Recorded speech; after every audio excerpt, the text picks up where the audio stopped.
My name is Danny Roberts.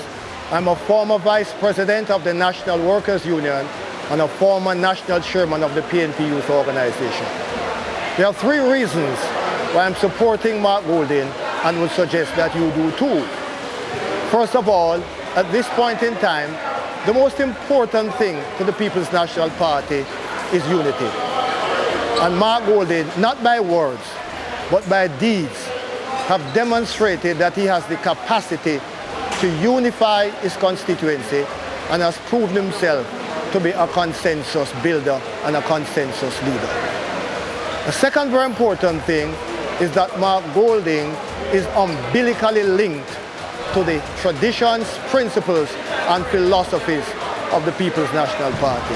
He has been in the trenches in the labor movement with us during the period of developing the employee share ownership plan, and he has demonstrated, not by words, but by deeds, even in his private life, his commitment to the working class and the cause of labor.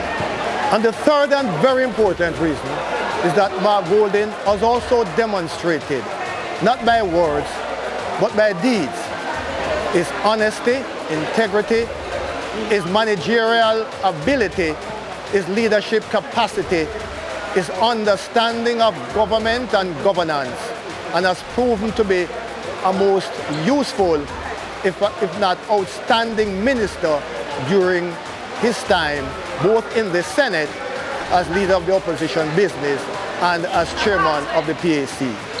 It is therefore critically important that come November 7, for the purposes of preserving the party's historic ideological mission, for the interest of unity and building a party united around a common purpose, and to establish a working class platform for the benefit of the PNP, that you go with Golding come November 7.